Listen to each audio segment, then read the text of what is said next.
Hey,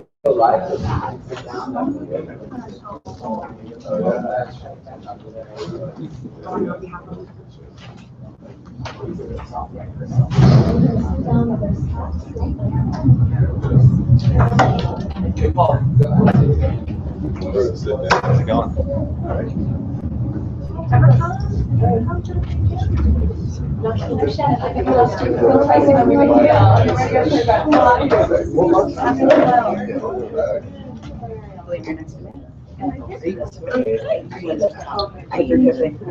Oh, nice to meet you. Wait, where did I go? Where are we?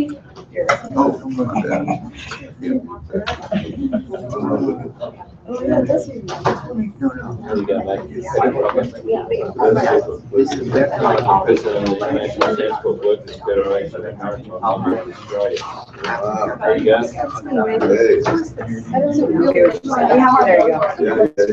on the wrong path, sorry. Somebody's coming here, I'll just.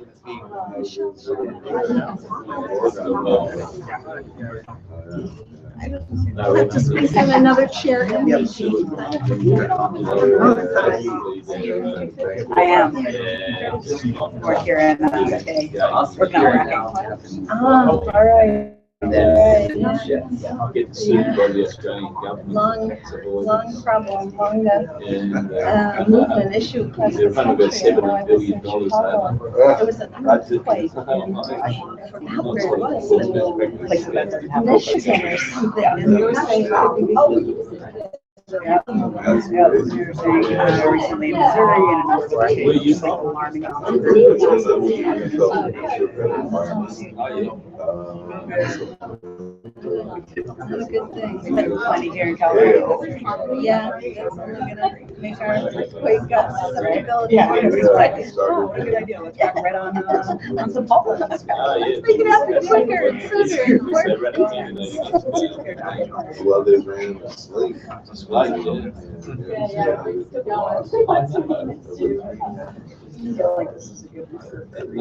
up their lines leading.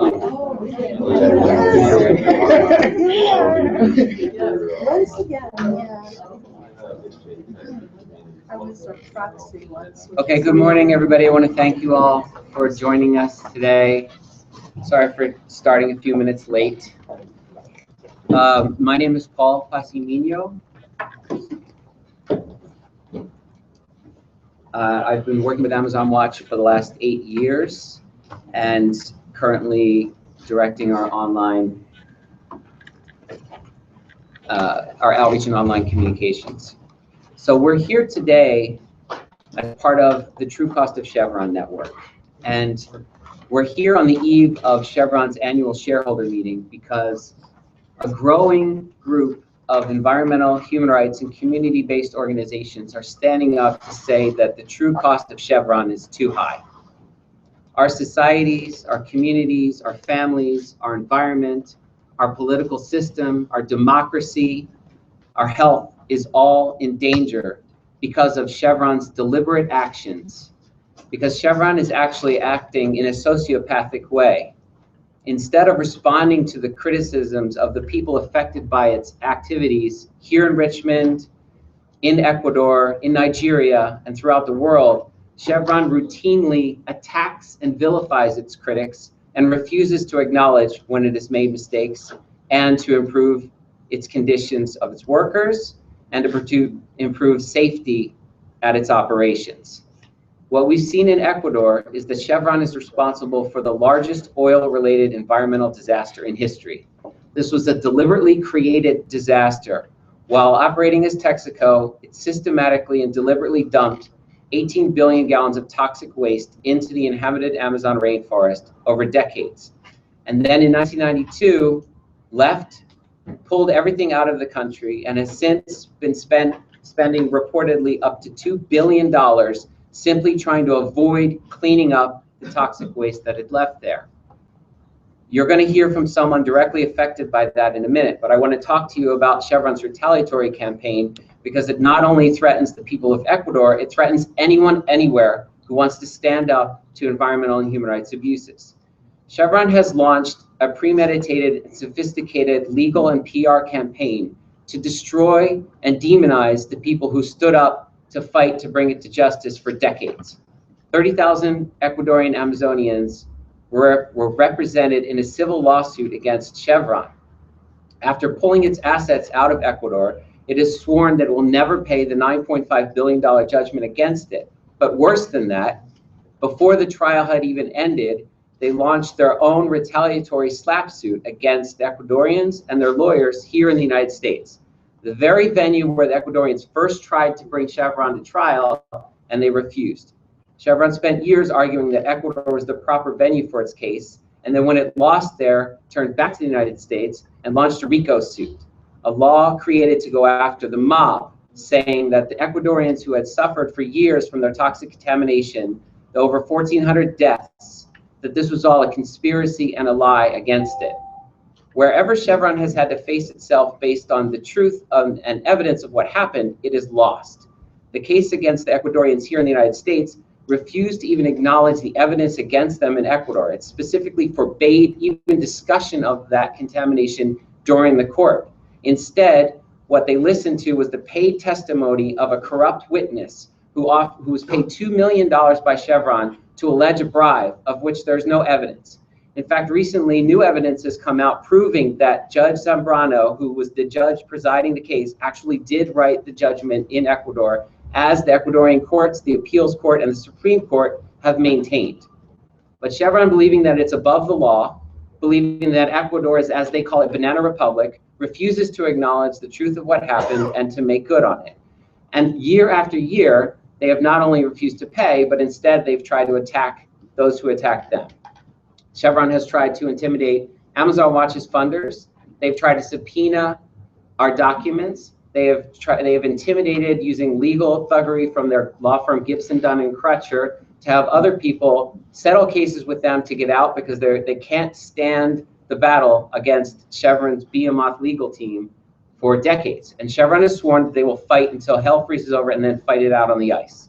Which is why this year, we're not only here by ourselves. The Ecuadorians are not here just by themselves. We're here with a growing coalition of groups that year after year is saying Chevron needs to pay up in Ecuador and start respecting the human rights and the environment of the people where they were in the areas where they work. We have 200,000 petitions that were signed just from this most recent wave with the support of someofus.org, telling Chevron that they should clean up in Ecuador. And lastly, a month ago, Amazon Watch released whistleblower videos sent to us by a Chevron employee with a note saying, "We hope this helps with your case against Chevron Texaco, your friend at Chevron." What these videos show was Chevron conducting pre-examinations of the toxic well sites, the well sites only operated by Texaco during their time there, before the trial, to try to find locations where they could find clean samples. They were unable to do so. So let me be clear. These are their videos with their employees searching well sites they swore for decades to have completely remediated, only ever operated by Texaco, not Petroecuador or any other company. And they show them finding toxic contamination at those sites. Furthermore, they interviewed Ecuadorian citizens who were still suffering and dying from the toxic contamination. And they suppressed that information and didn't give it to the court, and have since alleged that those very people are creating a scam against them to try to extort money from them. The videos speak for themselves, but Chevron doesn't want anyone to see them. You can find them at amazonwatch.org and watch them right on our homepage. They've been seen over 2 million times on the internet today.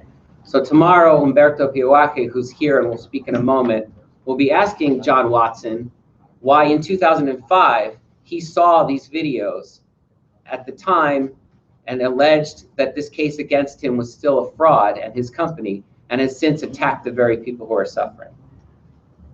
We're going to hear from several speakers today from a range of organizations. This doesn't even represent every organization that's part of the True Cost. There's Humberto from UDAPT, who's here from Ecuador. There's Lipo Chantanasak, who's with the Asian Pacific Environmental Network here in Richmond. Michelle well, we don't have Michelle Chan yet, so we'll skip to Michelle. We have Gail McLaughlin, who's the former mayor of Richmond and city council member, who, as you'll hear, was part of a team that famously beat Chevron despite the fact that they tried to buy their election in Richmond with $3 million. Laura Levati from Justice in Nigeria Now will talk about Chevron's activities in Nigeria and the pursuit for justice there.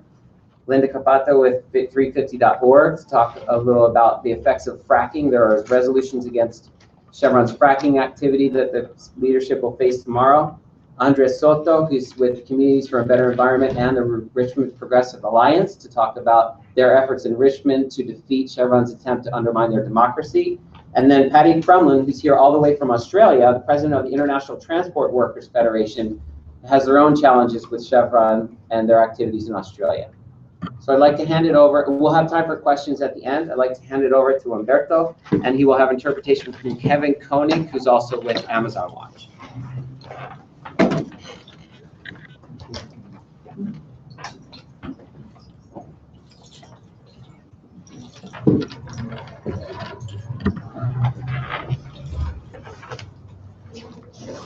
Buenos días a todos. Mi nombre es Humberto Piaguaje. Good morning, everybody. My name is Humberto Piaguaje. Soy coordinador ejecutivo de la Unión de Afectados y Afectadas por la empresa de las operaciones Texaco y Chevron. I am the coordinator of the people's organization affected by Texaco. Estoy nuevamente acá en San Francisco después de unos 4 años atrás. I'm here for returning to the Bay Area, to San Francisco, after 4 years. Y esta lucha me parece no quedarse allí nomás y se continúa. Our struggle continues. We continue fighting.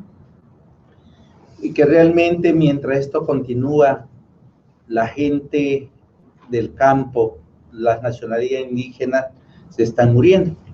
And while this long fight continues, the people in our communities and our territory continue dying. La justicia que nosotros estamos buscando son 21 años, 6 meses hasta el momento. Our struggle, our fight for justice has gone on for 21 years and 6 months. Estos 21 años nos ha sido muy costoso porque creemos que más bien, a más de ser víctimas, hemos sido víctimas también de las expresiones de Chevron. This has been a very costly struggle for us because we are victims of Chevron's operations and their tactics. Víctimas, digo, primero por la contaminación al frente mío. Estoy mirando lo que es el agua traída desde la Amazonía. We are victims of contamination. Look at this water. This is water from our territory. Y eso es lo que estamos aún todavía consumiendo aguas en la Amazonía ecuatoriana. This is the kind of water that we're still drinking to this day in the Amazon. Y yo le pregunto a la Chevron, ¿eso no es una evidencia clara de lo que ellos contaminaron? And I asked Chevron, this is not a clear enough example of contaminated water? Eso es la razón de lo que ha causado consecuencia a la salud y a las vidas humanas y a la naturaleza. This is the reason, this is what has affected us and contaminated our territories and affected our health. Entonces, nosotros estamos buscando justicia por la vida, justicia de la naturaleza y justicia para nuestra futura generación. We are looking for justice, justice for life, justice for nature, and justice for our future generations. Esto no es ningún fraude lo que estamos haciendo. This is no kind of fraud. Lo que, como dicen Chevron, Like Chevron says, son evidencias claras. Más bien nosotros notamos que ellos son los que están buscando escenarios para decir fraudes. what we know is Chevron's looking for different ways to avoid their responsibility. Cuando a nosotros nos dicen que nosotros habíamos pagado $500,000 al abogado, ¿de dónde? ¿De qué? ¿De dónde vamos a sacar el dinero para pagar y hacer ese fraude? They've made all kinds of outrageous accusations saying that we have spent $500,000 paying people, etc. Where would we ever have that kind of money? No lo tenemos. Nos acusan de que nosotros somos extorsionistas, manipuladores, delincuentes, con el caso que está llevando Rico en los Estados Unidos. They call us criminals. They call us delinquents. They accuse us of all these things in this RICO case that they got. Entonces, mire, imagínense lo que ellos, con el poder económico que tienen, buscan escenario para decir que esto es fraude. With all the economic and political power that Chevron has, they are looking for different ways to accuse us of fraud. Mientras que nosotros, además de ser víctimas de la contaminación, también somos víctimas en acusación de delincuente. When the truth is that we are victims of Chevron's contamination and we are victims of Chevron's attacks. Mire, algún ratito miramos escenarios de video que ellos se burlan de la contaminación de lo que ellos hicieron, los propios técnicos de Chevron. We've seen videos of Chevron employees laughing at their own contamination that they left in our territories. También miramos de lo que se hizo el examen, sobre todo del Nicolás Zambrano, que dictó su sentencia, y eso también es otro fraude que realmente buscaron que Alberto Guerra declare, pero no fue así. There's new evidence that shows that the judge in this case, Judge Zambrano, he wrote the sentence. He wrote the judgment. There is no fraud. He is the one who wrote it. Entonces, era la sentencia que hizo exclusivamente Nicolás Zambrano. No hay otra más persona.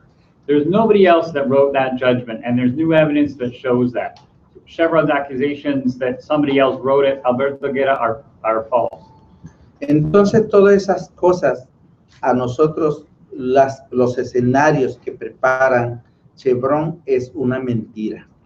All the different scenarios that Chevron is looking for to evade responsibility, those are all lies. Están rehuyendo de la sentencia dictada en el Ecuador. They are running from the law. They're running from this judgment against them in Ecuador. Ellos tratan simplemente de esconder y acusar aún más a nuestros abogados, a los líderes, para que esto desvanecer la justicia. All they're trying to do is hide and run from this judgment and then attack our people, our leaders, and our lawyers.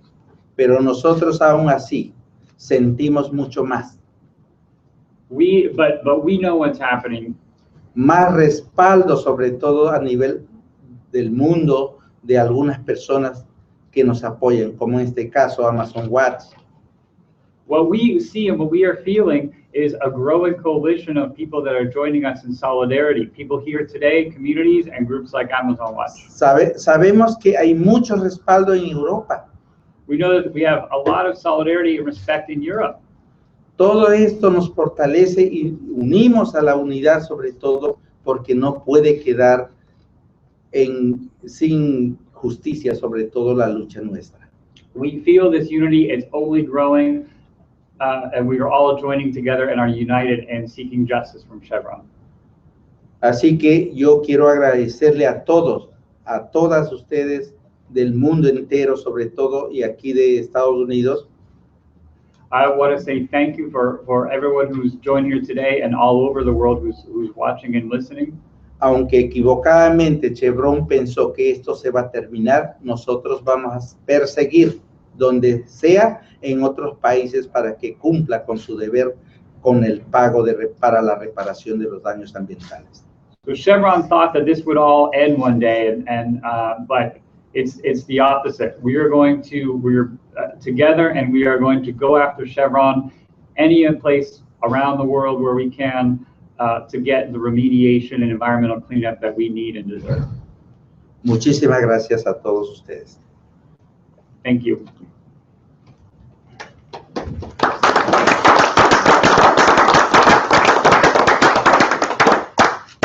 Now we're going to hear from Lipo Chantanasak.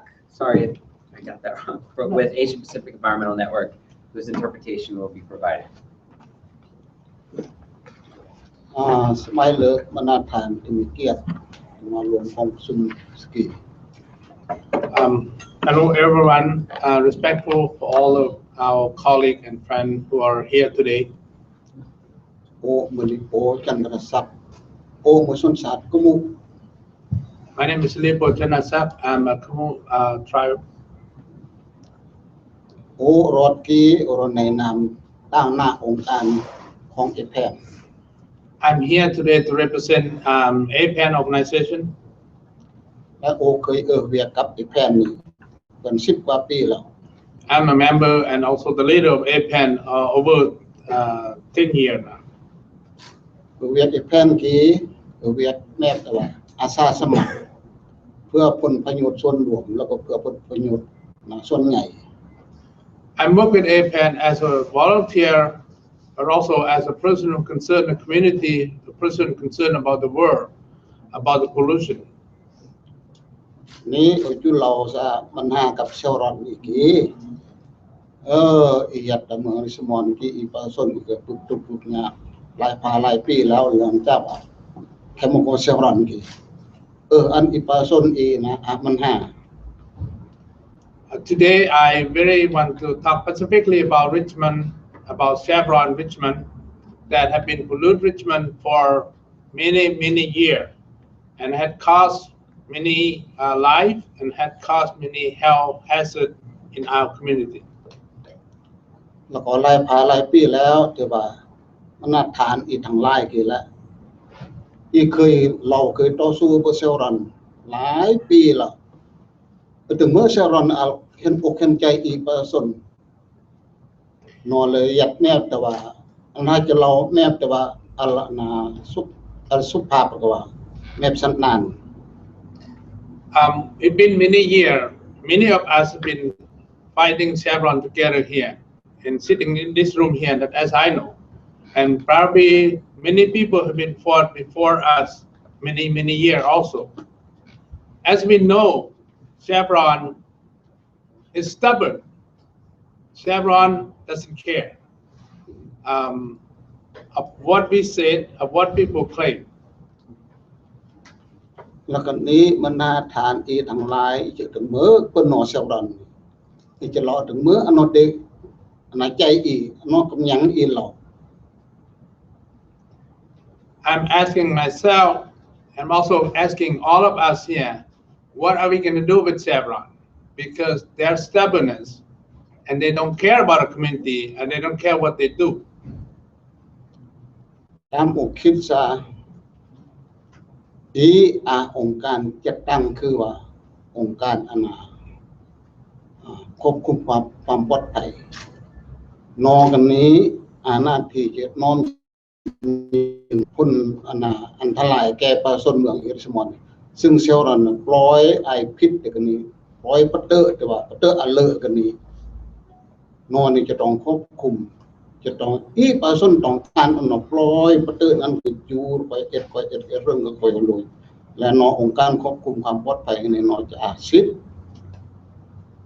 น้องย่อยยิงที่รออันรออันน้อยย่อพอต้องตะเกอพอต้องย่อตะเกอถึงมือจะปลอดภัยอันปอถึงมือจะปลอดภัยอันประชาชนพอต้องพอต้องย่อต้องวางแผนแมพกันนี่อันน้อ In Richmond here, we hope that the Air Quality Board do have authority control Chevron pollution in the Bay Area here.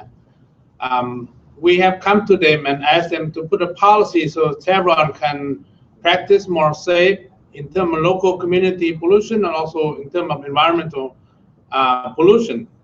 However, it seems like the government doesn't care what the people in the community have asked them to do in their job.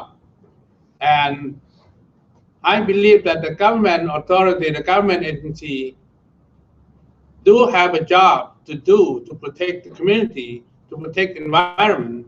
However, it seems to take them forever, or maybe they just never do anything.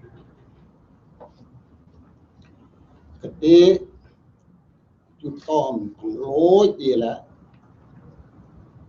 จอยซะจะรออันนอเตะซึ่งอีซะเตงอีเราแน่อย่าเมื่อไม่อีกอาเวียซึ่งปังอีกอาเวียซึ่งปังเนี่ยไอ้เมื่อกับอย่าเราลงเพื่อเชลรอนน่าเชลรอนเมื่อนอไปนำไปจางไปปล้องเยี่ยมอีประชาชนอีต้องพยายามต่างโลยการจัดตั้งต่างโลยครับประชาชนไล่ท้องถิ่นแล้วประชาชนในท้องถิ่น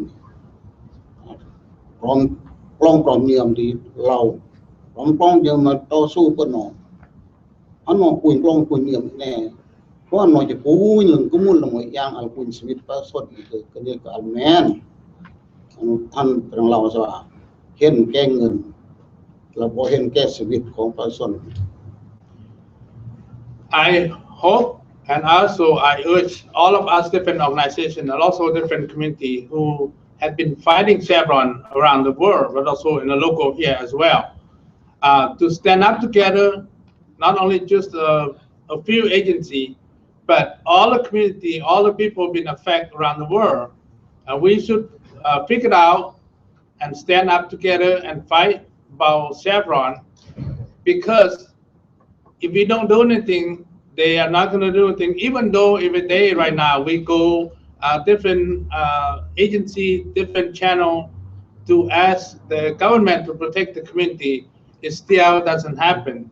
And so we need to stand up, need to wake up, and need to be together, solidarity together, and fighting this injustice, because it's very impact health, and it's also very impact the environment around the world, and also as local as here too. So if we don't do anything, even though we're speaking every day now, Chevron still doesn't care. Only they care about their profit. Only they care how to make the money. And they don't care anything about the community, about the health, about the environment. คือที่กลาดนักการกลาดของไทยในเมืองนิสมอนอีอาการจัดตั้งการเลือกตั้งนะแต่พูดนำมันเมะแล้วทางชาวรันก็ทุ่มเทข้อมูลยามมหาศาลว่าซื้อจ้างเจ้าอ้อยปลาส้นมันปลาส้นปอนปนเตมันปลาส้นซอกซื้อจ้างเจ้าอ้อยปลาส้นมันปลาส้นปอนปนเตอันหมดปนเตอันเตอาสมาชิกกันนี้การเลือกตั้งในเลือกตั้งของผู้นำดีเลือกตั้งแม่ประชาธิปไตยอีหลักการซื้อจ้างเจ้าป่อยปลาส้นที่ห้างเสียงของปลาส้นตามสิทธิของปลาส้นอาชีพเสียงปลาส้นอาชีพอำนาจนกมือมุจเวียดเพื่อผลประโยชน์ส่วนรวมเพื่อผลประโยชน์แก่ปลาส้นน้อยจึงปอนคนคนนี้ในเสียงร้อนนกเลยหมดมูลยังมหาศาลยาวทุ่มเทยาวซื้อจ้างเจ้าอ้อยปลาส้นลอยมูลยังลงลายแล้วทันทีหมดมูลยาจ้างปลาส้นนี่หมดมูลส่วนเดียวผู้แป้งเดียวส้มยาแป้งวัตถุอุปกรณ์ของที่มาต้มน้ำมันนี่จะเลิกว่า Recently, last year, Chevron also have shown us the community how their behavior. So they cannot very hide their behavior, because last year they bought Richmond election. They put $1 million on a billboard, send our live fly to the community, and they send people who they want to represent them to be elected by the people in Richmond, city council and the mayor. In the election, it should be the people who speak, should be people who choose who they want to be their representative, not by Chevron money to buy, not by Chevron send a lie to people in the community. We in the community of Richmond, the people, know, and we also urge people around the world, around the country, to look at what we did last year. We don't listen to Chevron lie. We don't listen to Chevron money. We don't listen to Chevron propaganda. The candidate who really care for the community, we prevail. But it doesn't stop there. We need to continue to fight with Chevron. They might have a lot of money, but we have the people power. We have the community. If we stand together, if we understand what Chevron lie about it, if we understand what Chevron impact our community, we can stand up. And so we ask everyone to look at what Chevron tell us. We know it's not true, and we should not listen to them. And thank you very much. ของเราอินดิเคเตอร์ให้สนับสนุน And we will prevail. Okay, next we have Laura Levati here with Justice in Nigeria Now to speak about Chevron's activities there.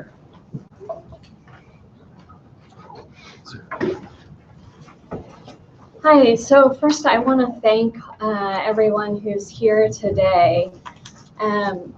Chevron's recklessness and environmental and human rights abuses are mirrored in Nigeria with the stories that you've already heard from Ecuador and Richmond.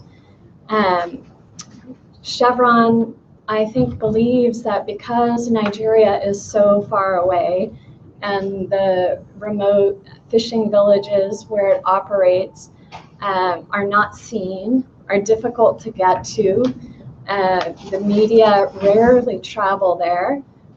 It's considered very unsafe, and people are scared off from going. So those voices are not typically heard. And that's why you have me sitting in this seat today, because there are great barriers for members of those communities to get here to be with you. So I thank you. It's a very important role that you play as the media to ensure that these stories are not hidden away.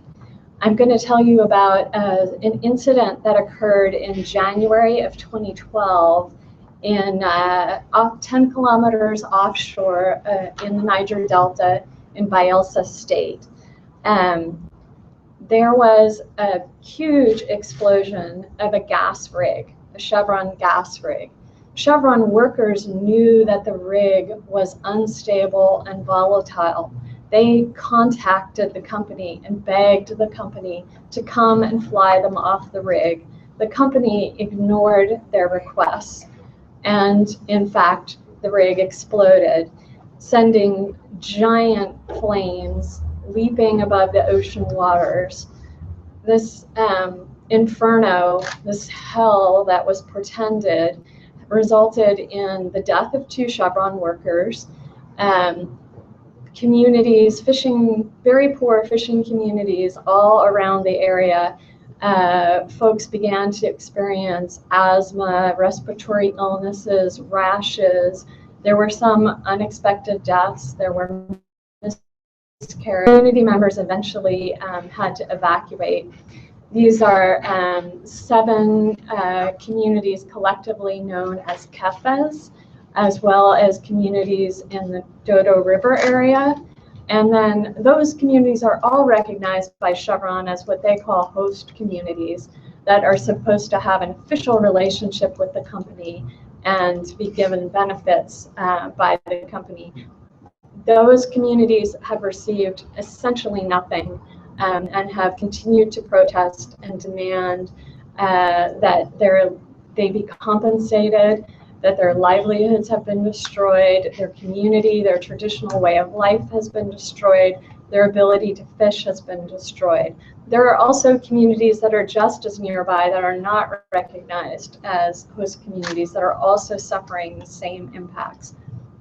When this explosion occurred, it burned and raged for 4 weeks before Chevron even attempted to begin to put out the fire. At 6 weeks, the flames eventually went out. Chevron said that it didn't really know exactly how they went out. The community today, I was actually just there about 2 weeks ago. The community today still is suffering. They still have no fish in those waters. They believe that there is actually still possibly an active gas leak under the water. When they put their fishing nets into the water, the nets come out dissolved partially, and they come out full of weed, a weed that did not used to be floating in the waters at the level where they caught fish, a weed that once was at the bottom of the ocean. So their livelihoods and their lifestyle remain unlivable, and Chevron continues to ignore their responsibility for the villagers' plight, even while it grows rich from the resources that it's extracted from the Niger Delta and the nearby waters. So I'm going to end with a quote from my friend and colleague, Algua Morris, who serves as field monitor for environmental rights action and has been out in those waters documenting this explosion and its aftermath for years now, collecting water samples, taking photos and videos, and writing reports.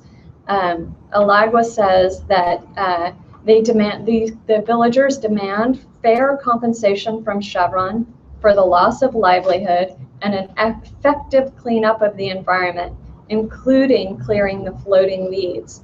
Anything short of the above demand is unacceptable and justice denied. Thank you. Thanks, Laura. Next we have Gail McLaughlin, who's on the Richmond City Council and former mayor.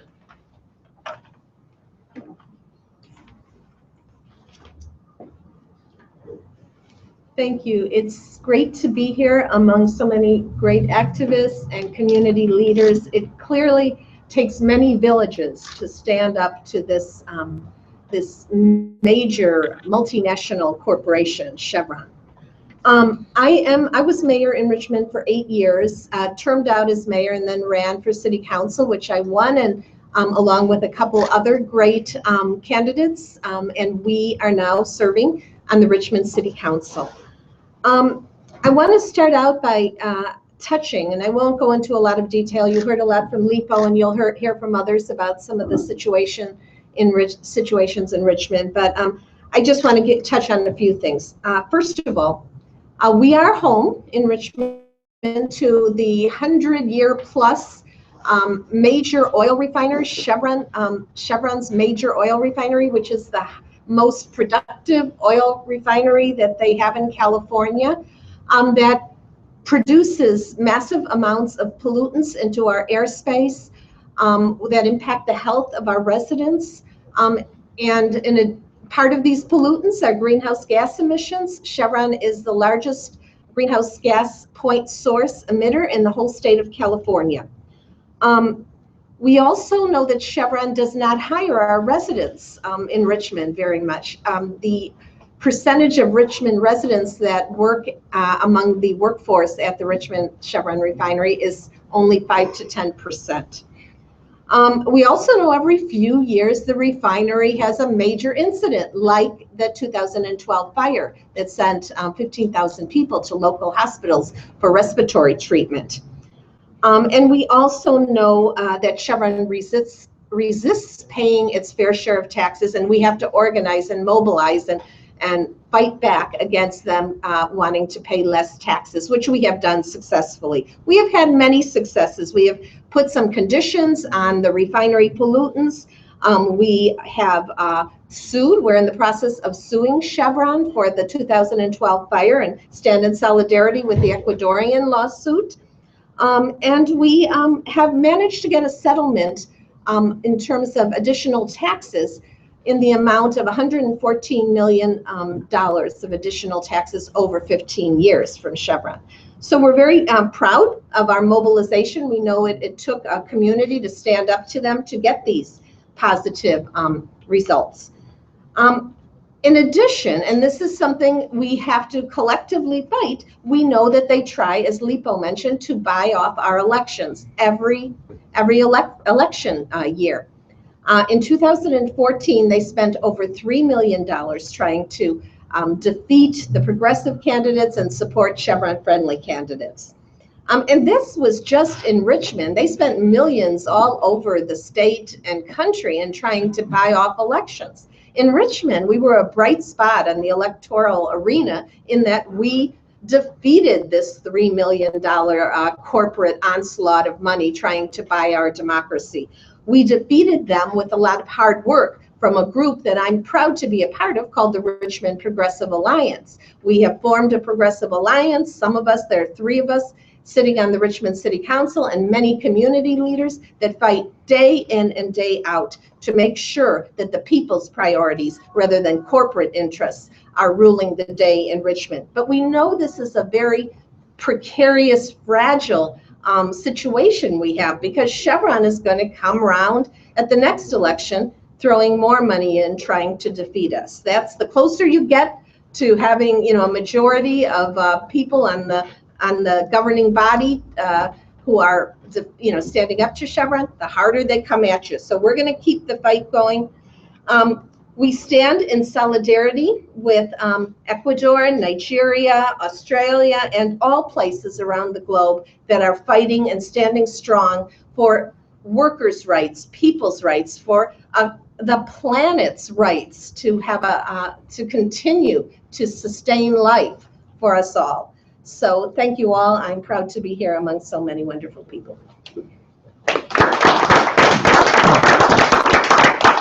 Gail, we have Linda Capato with 350.org. Everyone, what an honor to be here with everyone.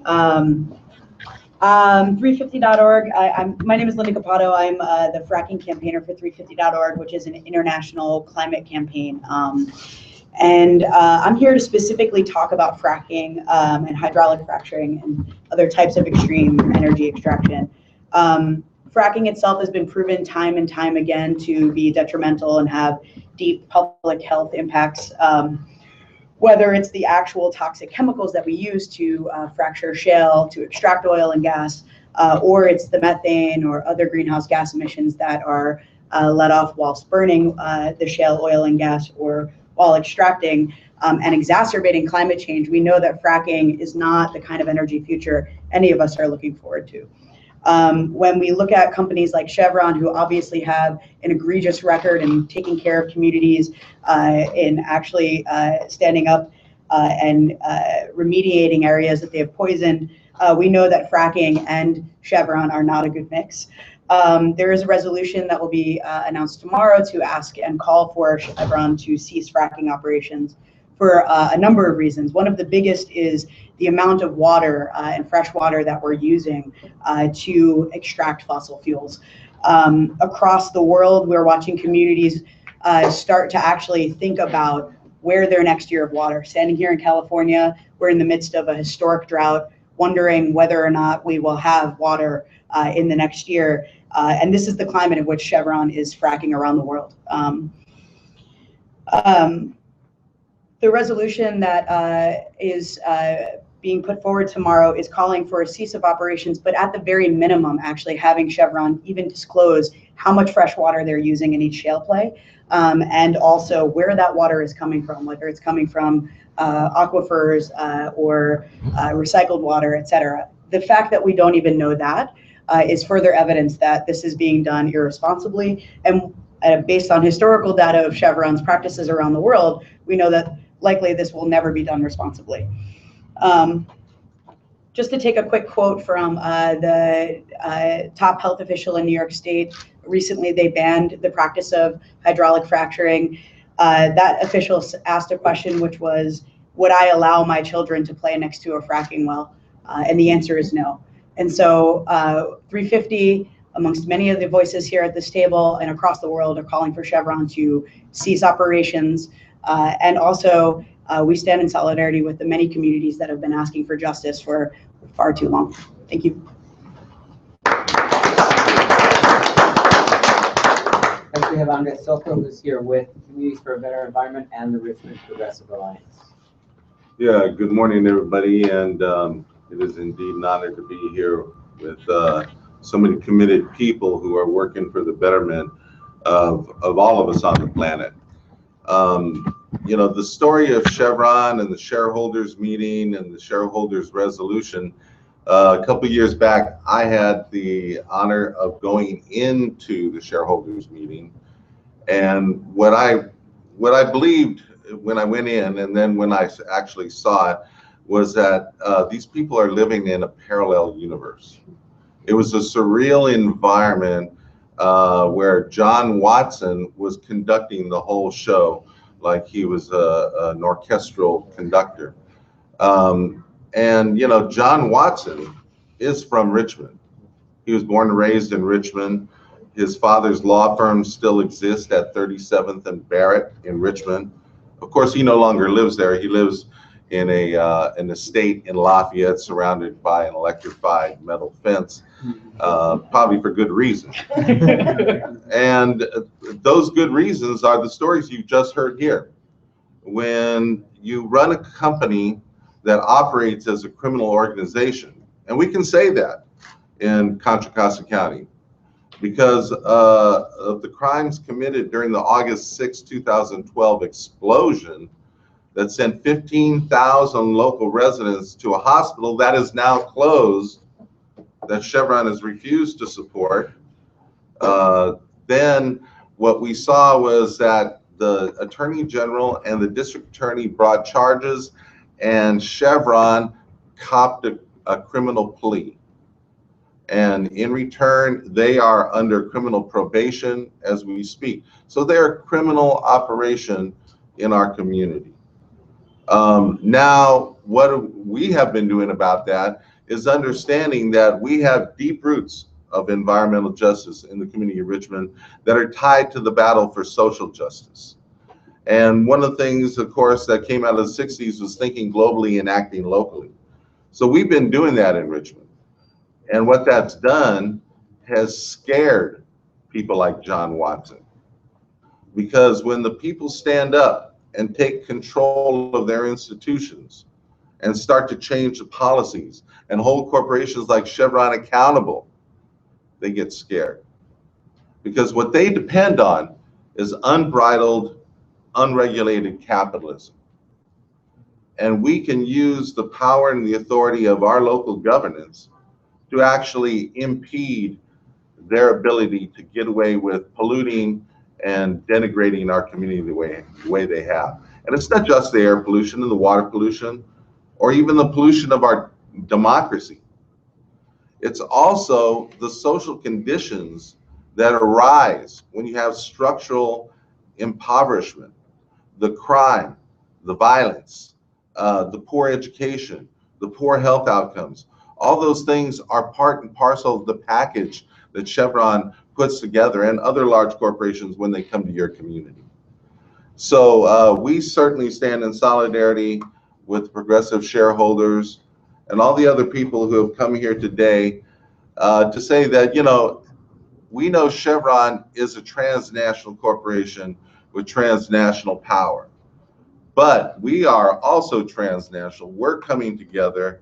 We're going to stand up to Chevron, and we're going to work together to save this planet from Chevron shareholders' profit motive that is designed to destroy this planet. So thank you.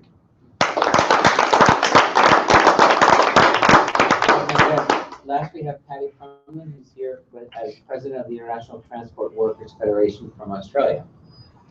Thanks for that. Well, it's great to be here to give another spin on the narrative of the litany of misdemeanors, scurrilous activities, and occasionally criminal activities, or maybe not so occasional.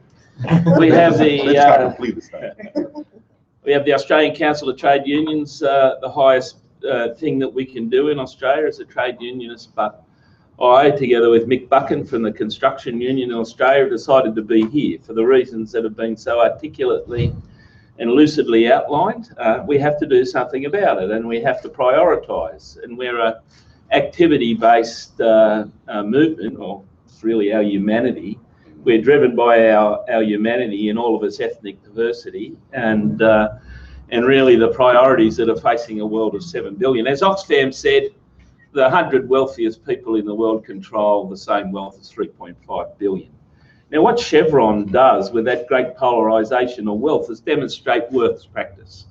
In Australia, it's our LNG, sovereign wealth.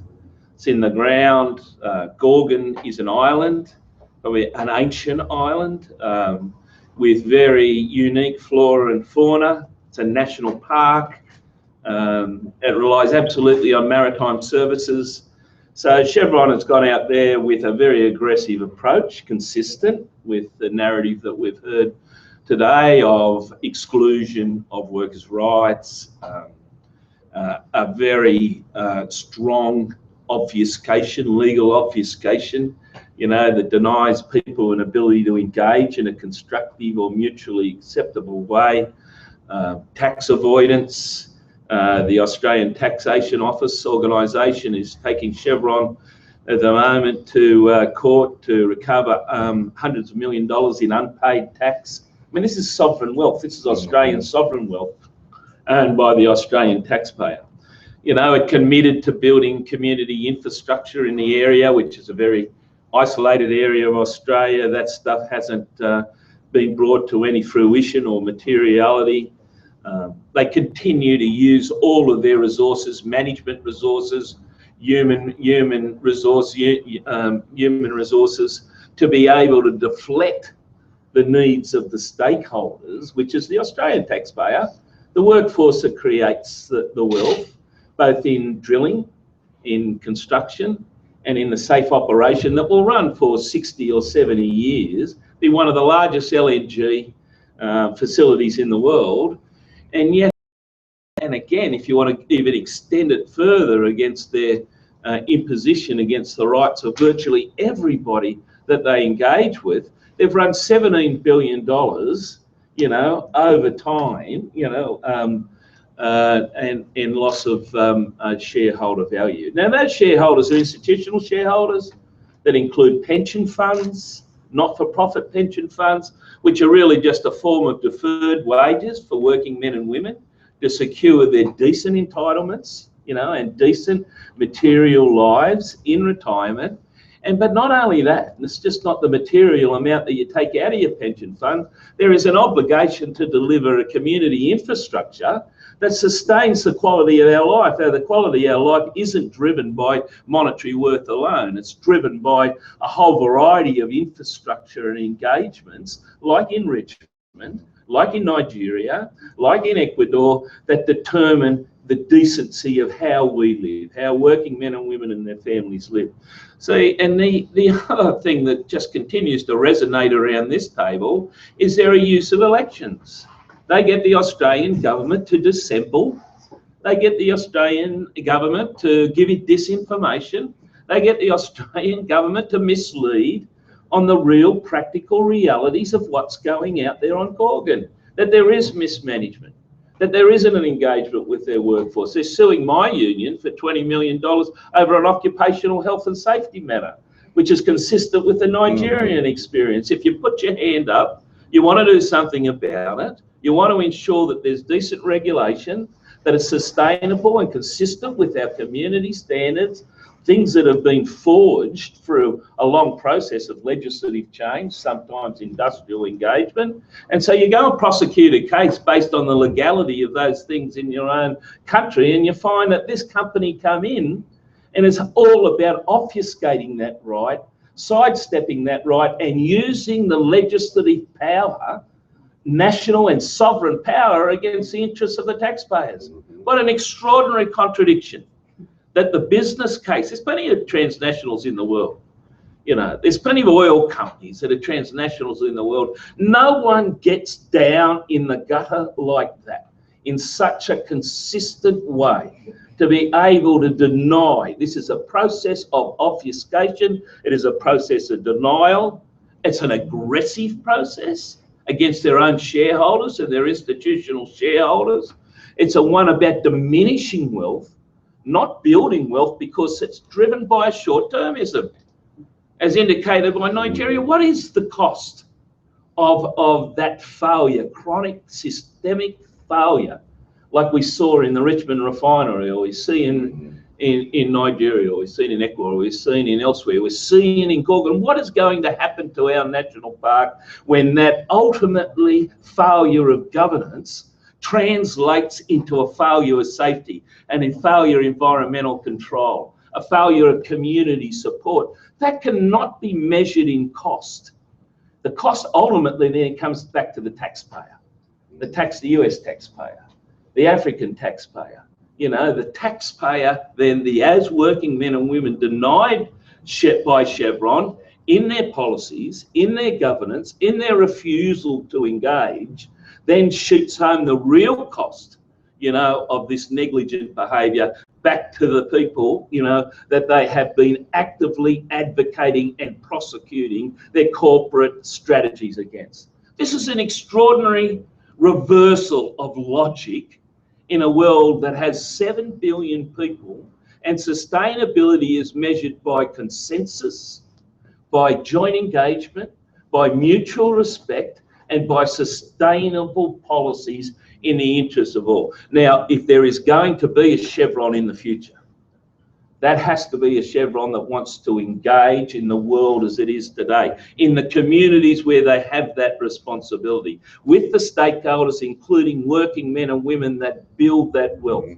So I'm very, very pleased to be here with you to make our voice from Australia. See, they're not discriminating. They're just as happy to go into a developing country as well as in their own country, Richmond, where their chief executive comes from, in almost the ultimate statement of denial, that one, and into Australia, and in fact, they came to pick a fight.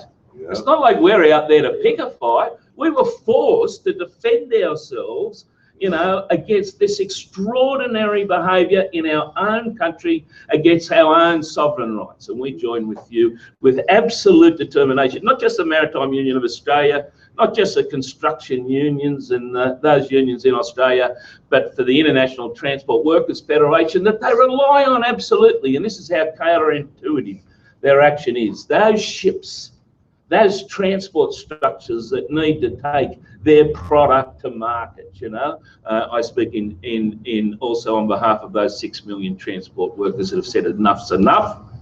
You come back to the table and start acting with the responsibility that comes with the great wealth that you've accumulated at the expense of sovereign nations. Thank you.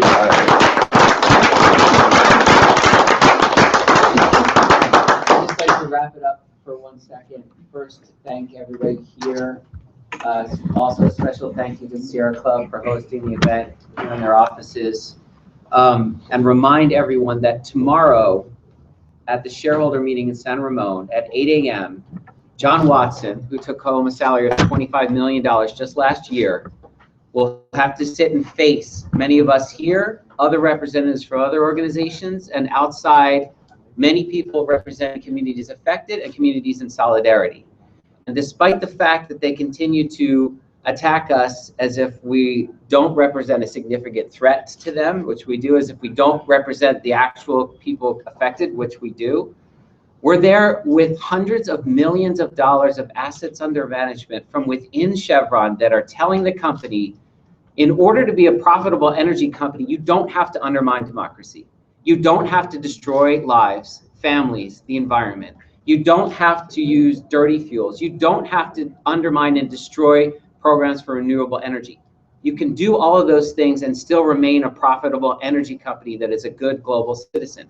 Instead, Chevron's leadership has taken it in the direction where it is now recognized internationally as the worst corporation in the world and has taken deliberate steps to poison people and planet. And we're here showing that we're not going to stand up for that anymore. And the coalition that's saying that every year is growing until Chevron will be forced to change. So I welcome everyone to please join us tomorrow, 7 a.m. at San Ramon. And we'll be going in at 8 and then reporting back on what happened inside about an hour and a half after that. Thanks so much for tuning in, anyone who's there online. I apologize for the conference call line, which was a snafu, didn't work, but if anyone needs to contact us, they can send questions directly. And if anyone here has questions, please feel free to ask them now, or we can arrange to have a one-on-one discussion afterwards. Okay, great. Thank you.